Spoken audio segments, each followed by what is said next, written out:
Game on, everybody! The Division S Crucible for Europe. The qualifier for Season 2, it's the final one. Then we have the meme machine going up against the KiiKoo Combo. KiiKoo Combo in another best of 3 series, where the outcome will determine one of the new teams to play in the next season of Division S Europe. On the left side, the meme machine with Death Knight on Melganis, Fake Taxi on Dehaka, Kupshi on Uther, Smaragd on Junkrat, and Slake is playing Greymane. On the right side of the map, the KiiKoo Combo. That pronunciation is going to get me. Kolios on Tracer, Ixia on his Brightwing again. We have Kirva on Muradin, Slade on ETC, and Yazu on Phoenix. And, well, here we go. So the red team has already pretty much all the qualifier tournaments so far in the European scene were only determining which teams are allowed to play in the Crucible. The final tournament that will give us 4 more teams to play in Division S Season 2. And of course the question always pops up, hey Khaldor, what's going on with Watched Up? What's going on with Lauber's fan club? Why are they not in the qualifier? Have they been eliminated? And the answer is obviously no. Those boys don't even have to qualify. They are still qualified for the next season. But in total we're looking at 4 new teams that will be determined through the Crucible. And since we are already here in the semi-final of the winner bracket, the team that wins this best of 3 series will qualify for the next season. Feel the Heat actually already played in the first semi-final in the winner bracket and were able to secure themselves a 2-0 victory. So they are actually qualified, and now the KiiKoo Combo is trying to do the same thing. And their chances are actually pretty good. I mean, these bad boys pretty much won most of the qualifier tournaments to get into the Crucible in the first place. So that's one of the reasons why they had fantastic seeding in the tournament. They came in as the #1 seed. And even if a team loses in this particular match, they still have a chance making their way into the next season of Division S through the lower bracket. So not all would be lost if you can't make it through this particular match here.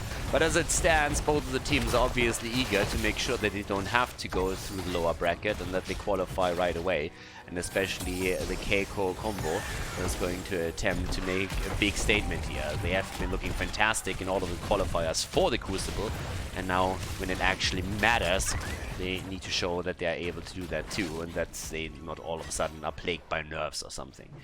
Already with the setup, we have Ixia's Brightwing again, probably one of the best Brightwing players currently in the European scene. And this is honestly, I mean, people are actually getting these days a little bit confused because I'm actually talking about Brightwing in a positive manner. And yes, normally the hero is just absolute garbage and total trash.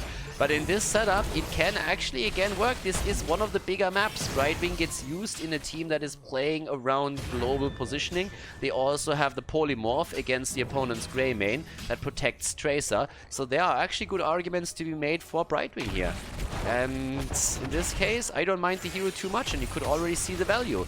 2 kills accumulated by the KiiKoo Combo pretty much immediately as the game starts, and just as we're heading into the triple altar phase, the first objective spawn, we're looking at elite in experience for the red team.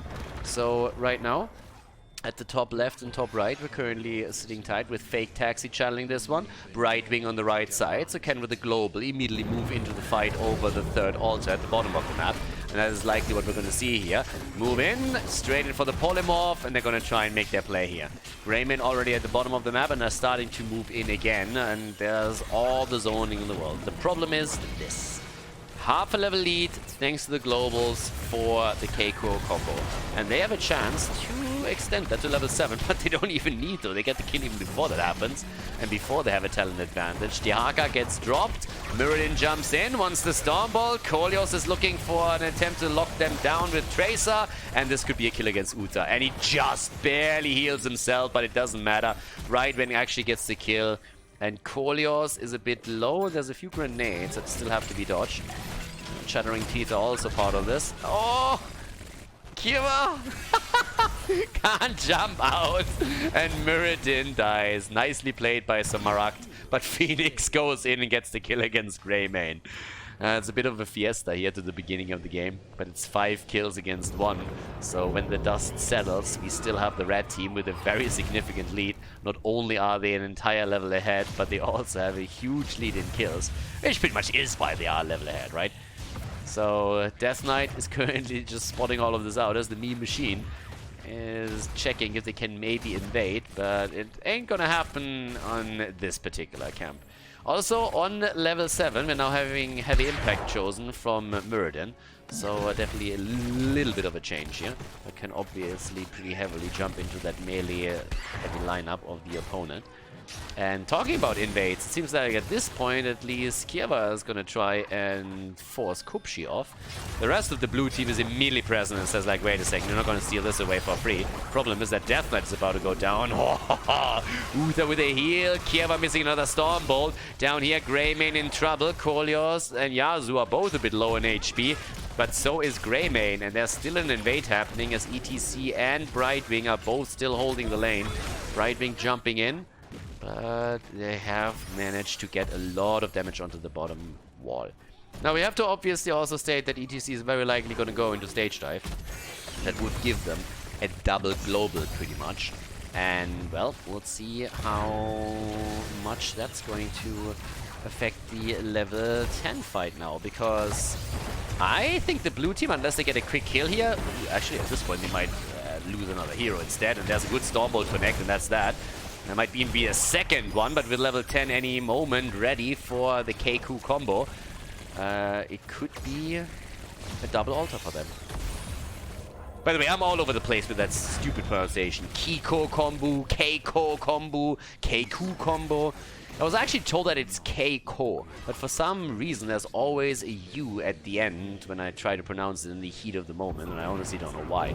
It's gonna take me a little bit of time to really get used to that if they make it into Division S.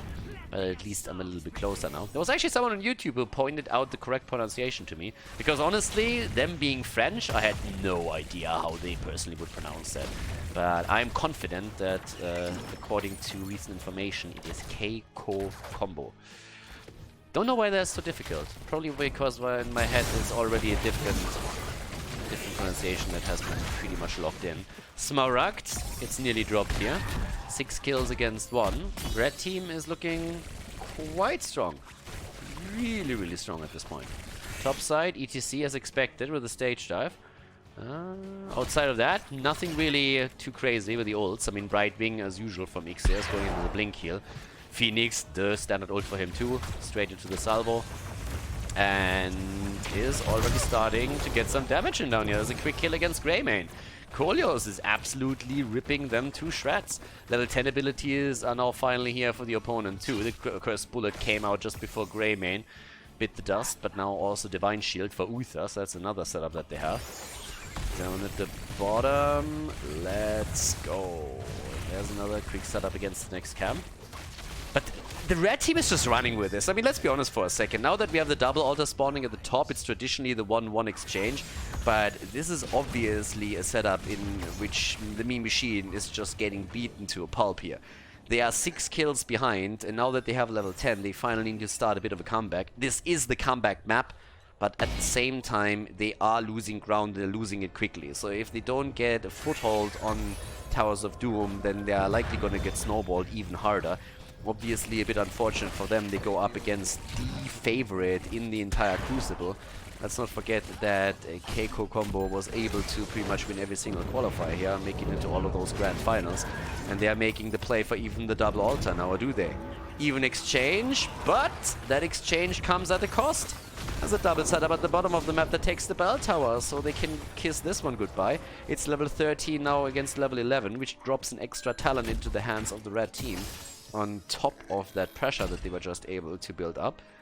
And this is starting to get pretty nasty. I mean, honestly, how do you defend against all of this? There's a double global now that can heavily play the macro game. You've already lost your bell tower. You're behind in points on the core by 12. And you also have real problems in the team fights. So this is a huge problem now for the meme machine, and they are struggling, as you can see. It's not going to get any easier from here on out either. The chattering teeth again jumping around, getting pushed in any direction. Until finally Khaldor says like, alright, I'll take that. He goes straight in with a quick paint. The spray on the ground, but they're stealing another camp away. It's tough to fight without level 13 talents, obviously. You don't want to go up against an opponent if you have a talent disadvantage, so they are very hesitant and they don't make a move here. And for good reason. I mean, yes, they have the Haka as a global, but the opponent is running 2 as well. So not gonna end up in an advantageous situation or numeric advantage until you claim the additional experience, and that's what they're waiting for. They have to fight this if they are not okay with getting a few more hits dropped onto the core itself. But outside of that, it's just them buying time. Good poke from the outside, all of the pumpkins down, no kill against them, so that was important. Level 13 is nearly there.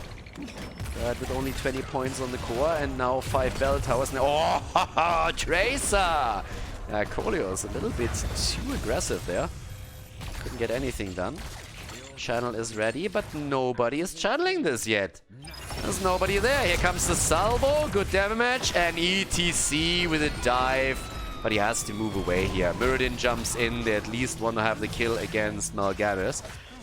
And there's the Haka now too. Interesting enough, Brightwing is finally moving over to the altar to channel that. That's 5 points fired if they claim it, and they will. So 15 points on the side of the Mii Machine on the core now.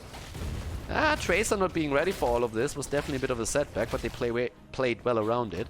And they prolonged the entire battle too, which also reflects now in the amount of experience that they still need until level 16. They prolonged this entire thing, so soon there's going to be a talent advantage for the red team again. And they're already making a move towards the pumpkin camps as they're giving up the bell tower position at the bottom of the map.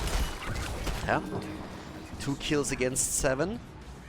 But it always, like the entire time, it never really feels that the Mii Machine is getting too much aggression in here. They are more so reacting than anything else. And the only hero that hasn't died on their side yet is Junkrat. There's another jump, another connect, talking Junkrat, that's the end of him. The Playmaker, baby! Oh yeah, Kiewa with the Playmaker went into the extra damage on his level 13 talent, and in addition to that, also in the long jump, of course, on level 16. I mean, again, if you go Haymaker, then obviously you have to go for that. Not that you see that talent taken all that often on the higher level play. And that is actually something that I'm really interested in. If the KiiKoo Combo makes it into Division S, are they gonna play this exact same style against teams like Lauber's Fan Club or Washed Up? Or will we see a few more adjustments from players like Kiewa on certain talents? Yeah, well, Phoenix is down. ETC jumps in just a second too late, but they still might get the kill against Slade. There's the Divine Shield, but the save as Brightwing joins the fun. They're trying to go for it. Slade gets polymorphed just after the cleanse was being used here. The Hand of Freedom of good old Uther. But now it's a 4 versus 4. And Junkrat is at least topside. Again, it is triple altar right now. So what are they going to get with this one? Here we go. Smaragd is already in. Brightwing moves down to the bottom, channels this one through. Over here we have a slight setup against Death Knight as he's getting attacked now as well. But Muradin has interrupted Smaragd. Brightwing at the bottom of the map is completing the channel, so that's 4 shots fired. And if they control this a bit more, they could in theory drop the opponent down to 1 point on the core. It's 11 points already, and topside Smaragd, yeah, this time he successfully grabs it. Whereas Slade is obviously doing the same thing at the top right for his team. So when it comes to core points, we're now looking at single digits for the blue team. The Mii Machine is down to 7 against the 28 that we are holding here from the KiiKoo Combo. And in we go. ETC takes the top again, so all about... Ooh, Junkrat actually going down once more. And quest completed for Muradin, so now he has the cooldown reduction. Tracer then again, slight trouble, so needs to be careful. But there they go. Slade needs to run away. Brightwing was ready. And another Blink Heal too. Threatens the Polymorph, obviously, all the time, which is hugely important against a hero like Greymane. They're isolating Malganis. He's low, but gets away with the Carrion Swarm. The isolation of Muradin makes sure that he doesn't drop the Stormbolt. And at the same time, Greymane was able to escape, but they're under pressure. And it just doesn't stop. And you have to also understand that there's still a boss on the map. So if they get another kill and they go for the boss, then have a good chance to drop the opponent even lower and then finally take them apart here. But even as we're looking at the bot lane, they might just lose that bell tower again, and the pumpkins are already running through, and just a bit of poke, and this one is a goner as well. Phoenix with really good damage numbers here. That's a good drag though. That might just be the end of ETC. Slate is getting healed by Brightwing as Ixia goes straight for it, and there's the kill against Uthan. He's not going to be the only one. No. Junkrat goes down too. Death Knight on his Mal'Ganis is in trouble. He dies. And just like that, we have 3 heroes, or maybe even 4 heroes dead on the side of the meme machine. The altar is spawning, and they can go for a boss and altar with no problem whatsoever. ETC is actually in the middle of the map now, trying to get them even more value by converting another bell tower over. Not that it's needed. I mean, Brightwing heading back home real quickly, can then global in. Phoenix is already channeling this one, and as pretty much predicted, the rest of the team is instantly rotating topside to go for the boss, and why wouldn't they? As I see, the 5 shots fired, 2 points on the core against 28. Greymane, Uther, and Junkrat are back, but 2 heroes are still not ready. And they're trying to burn that down. Mal'Ganis is back. Dehaka could global in. I don't even know why they don't rotate up. Apparently they just accept their fate and they don't even go for the battle. Either way, the result is the same. The shots get fired. That's the end of game 1. ETC jumped in and gets ejected. And that's the lead for the KiiKoo Combo in this best of 3 series in the winner bracket semi-final of the Division S Crucible Europe.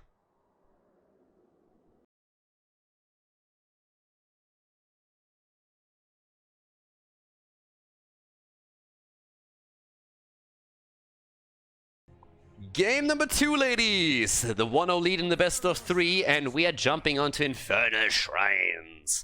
On the left side, the meme machine, after they just suffered a loss at the hands of the KiiKoo Combo.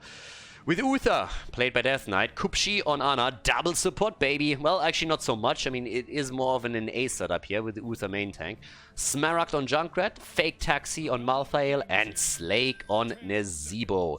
Going into Thing of the Deep, which in this patch version still has the 20% spell power increase after it's completed. We're going to talk about this in a moment, but let's first go back to the red team.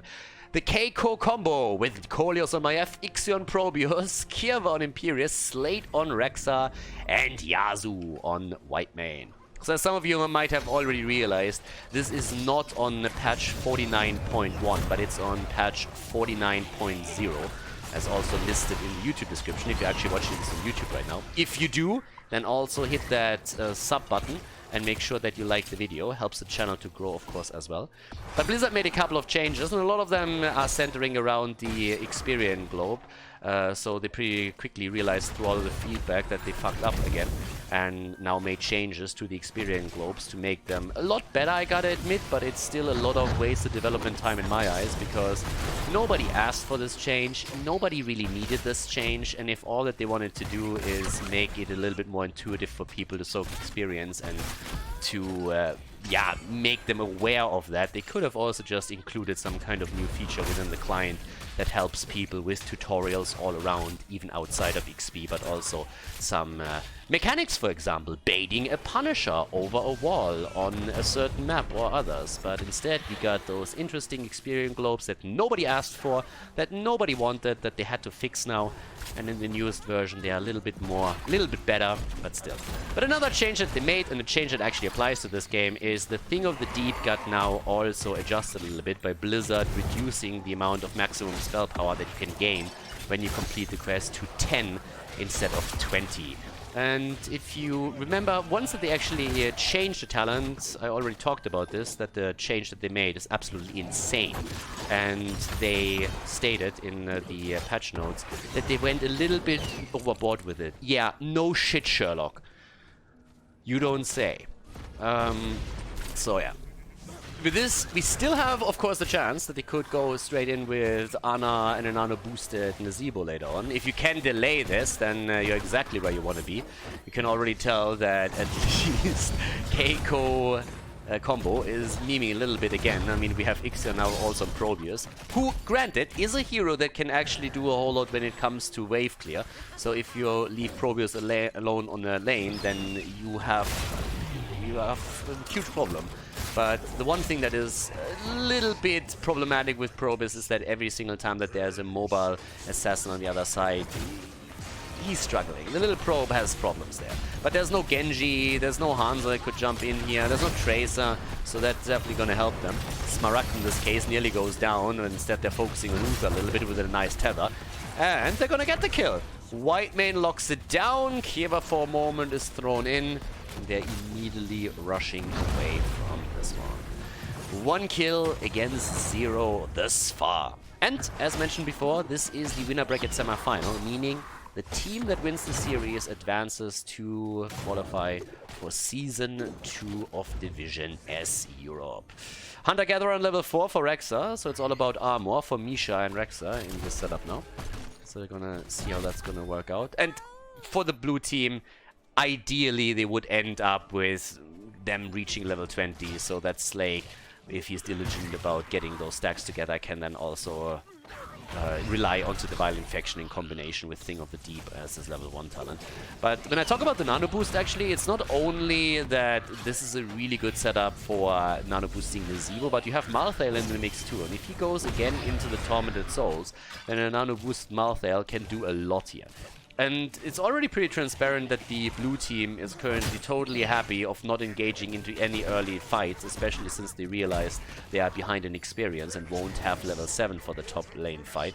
So they let the Punisher slide now, give it over to the KiiKoo Combo, and that allows the red team to push. There's the bait over the wall. Again, having an actual tutorial system within the client of Heroes of the Storm would teach lower level players to do this exactly, because you would be shocked and amazed at what level in Storm League people still don't know that you can bait a Punisher properly over a wall, and that's probably one of the easiest mechanics on one of the oldest maps. You can imagine how that looks with other map mechanics and objective mechanics on other maps. Don't even want to start talking about a map like Cursed Hollow. You can actually let a tribute or 2 slide. You don't have to suicide for every single one of them. Yeah, I know it's shocking, but that apparently hasn't reached every Storm League player yet. Not even on Master and Grandmaster level for some reason. But either way, as it stands, we now have also the Zombie Rush on level 7 for Nazebo. With 2 kills against 0 and a level lead, the KiiKoo Combo is actually doing pretty okay here. They have once again taken the advantage, and I have to come back to my original point in game number 1 again. These guys are the favorite to qualify for Division S. Now there is obviously one team that already qualified for the next season, but that's mainly because they played the first winner bracket semi-final. The KiiKoo Combo on the other hand, they were the top seed heading into the tournament. They ranked first out of the 8 teams that participate here because they made it into every single grand final and won the majority of it, the qualifier finals for the Crucible, I mean. So it was pretty impressive. And already they're going for a fake taxi, and that one ran out of fuel. Because, yeah, good old Malthael is not gonna make it here. Or is he? Double support is pretty strong sometimes. And no. The Juke Master 2000 has lent its skills to Malthael for a few seconds, but that was just a little bit too much to handle. There's the level 10 abilities. A cage gets dropped. So yeah, they're definitely memeing at this point a little bit. Which I gotta admit is a bit amazing to me too, because let's face it, yes, you are heavily ahead. Yes, you already have the lead in the best of 3 series, and you're the favorite to take this. And you're also the favorite in this series in particular, but they would actually risk losing even a map by just YOLOing out some heroic abilities, pressing R buttons, and picking some of the stuff here is interesting to me. I said it on the first map, and I'm really still interested. I want to see what they do when they go up against teams that are clearly better than they are, or at least favored in the direct matchup, like for example the Laubers Fan Club or Washed Up. What exactly is going to happen when those matches start? Are they still going to stick with those setups, or do they have some more standard strategies that they don't really need to use here in the Crucible that they want to showcase? I mean, first of all, they have to qualify, but I'm not really too worried. Even if the meme machine is all of a sudden turning this one around, at the least through a lower bracket run, I would expect the KiiKoo Combo to qualify. It would be insane if they didn't manage to. I gotta be honest.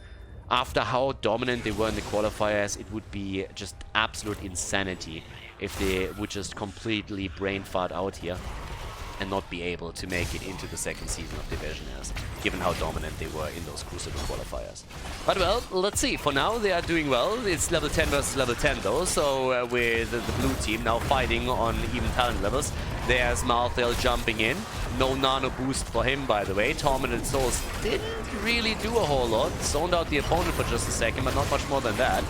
In comes the setup, there's the nano boost, and they are starting to make their plays. Yep, Zebo's trying to get some damage out, but Uther's the first one to die at this point. They're jumping back indeed. The kill against Maiev, at least that's coming through. And I guess Malthael is finally also taken out. Well, just a bit problematic for them. 22, 24 stacks against 11, sitting pretty here. But the red team pushing it, and Kupchi's low, Misha goes in, and that's a kill. Yeah, Kierwa with a final blow there towards the end against Anan with all of the supports going now. That's obviously spelling trouble. They're still slightly ahead in minion stacks, but the red team is turning this around very quickly. And they have level 13 talents, now 2, which gives them another huge lead here. 2 levels ahead, even the stats advantage alone is crazy. And it is an Arcane Punisher that we're fighting over, but the blue team might be able to grab this after all. 34 against 33, if they focus on it, they might have a chance here. Smaragd gets tethered in, gets taken down. 37, 35, 38, 37, it's close! And... no fucking way. Oh, the KiiKoo Combo actually gets the last one and steals it away. 39 against 39. And then the red team just mercilessly steals it away, and they're starting to jump in again. Wow. 9 kills against 1. They are just pushing this. Probius has already gone down to the bottom of the match. Meme Machine is in trouble. They definitely are. They lose the fort, they lose some ground at the bottom of the map too. Just looking at some of the quest talents here, but obviously, unfortunately, with this Blizzard UI that never really got fixed and adjusted to cater towards all of the quest talents that we have, especially baselines. We can't really double check how many stacks the Zebo has outside of obstructing the entire screen, which in this case I'm not really willing to do. But on the damage numbers, you have 81,000 siege damage here by Rexa, and with the team focusing bot side now, that's the second fort that actually went down here. And the Zebo is sitting at 55,000. Not really too bad, but Junkrat and Malthael are looking pretty solid on that front too. The hero damage then again, 17,000 from IF, top damage on the red team side, more than enough for them here. Junkrat has 18k for the blue team, and when we're looking over to Malthael, he's sitting at 23,000. All of that doesn't matter if you can't get the final hit in, and they only got a single kill against Maiev, and that was that. So now with a 2.5 level advantage, the KiiKoo Combo is looking really, really incredible. And they're going for the camps again. They're painting the entire map red. They're going currently from camp to camp. They took all 3 Khazra camps.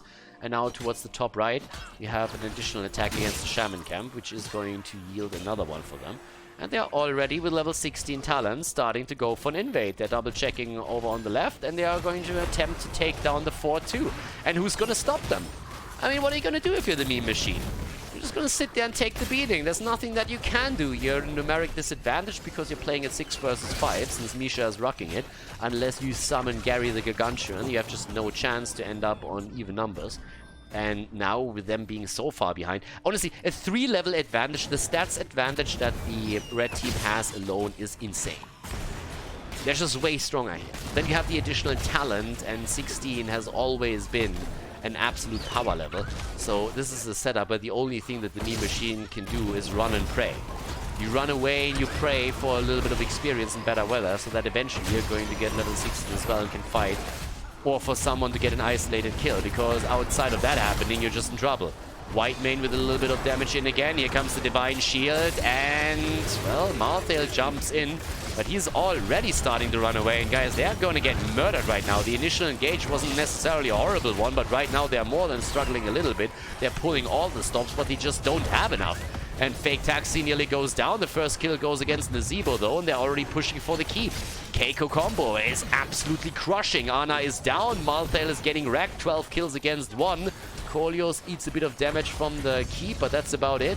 Junkrat is trying to make something happen, but now with the shrine activating, we're only 12 minutes in and they're already knocking on the keep itself. And this is not looking good at all. This keep is gonna fall. the keep is gonna fall, and that's going to continue the catapult pressure. They're still 3 levels ahead. They're more than 3 levels ahead. They take the keep, and now they can make their way towards the shrine at the bottom of the map, and the entire base of the meme machine is already shattered. So now 12 kills against 1, and just an impressive performance again by the KiiKoo Combo. They're doing fantastic here. And the setup that they're running is strong. They have a lot of wave clear, and they're using it mercilessly every single time that they win a team fight. And they have been, throughout the qualifiers, pretty much unrivaled. And now the top lane is getting pushed by continuous catapults. They go for another Punisher. There's still no level 16 on the side of the meme machine. So the problem that they face topside is still there. If anything, it's actually even worse now, because their opponent is pushing with an objective, 3-level lead and a talent advantage. And the only thing that the blue team can do is once again soaking experience, which is exactly what Nzibo has been trying to do. Tries to rush away here, gets slowed. Are they going to make the play? He's on the run. Probius is pushing the bot side. Malthel is still sitting up at the top, but the team is rotating down. They're going to try and make the play for the next move here, for the next key. And they're already barreling through the small wall here. Exactly what they do, starting to move in, going for Uther. Death Knight is down. Not even a Divine Shield by him. And now with the Frozen Punisher homing in, even with level 16 being ready for the meme machine, this keep is a goner. No chance to save this one. As the second one destroyed, with 2 keeps down, catapults are going to pressure on both lanes. There's not even a 4th destroyed on the other side, so this is going to be continuous catapult pressure that is not going to be met by any resistance to speak of. And as the game progresses, those are going to scale. And they're already trying to just rush away here. I wouldn't be surprised if they're going to make the play right now. And they're trying to. I mean, just look at Slade. They're going for a kill, and they get Junkrat. Junkrat is down. There comes at least Malthale. He's trying to make something happen. Had the nano boost a second ago, but Malthale goes down again. That's 15 kills against 1 now. 19.5 against 16. They're just absolutely murdering here. Absolutely crushing. This is getting nuts. Stat timers are still fairly low since we're only 14 minutes in. But yeah, there it is, the attack, and Nzibo never really got to a point where he could really completely capitalize on Vile Infection. I mean, not even close. The core is already falling, and level 20 is about to hit with Storm Talents. That would be a no-brainer. Catapult homing in on the core now too, and that's lights out, guys. This is it. This is the KiiKoo Combo, making it without any problem whatsoever into Division S. This is exactly where they need to be.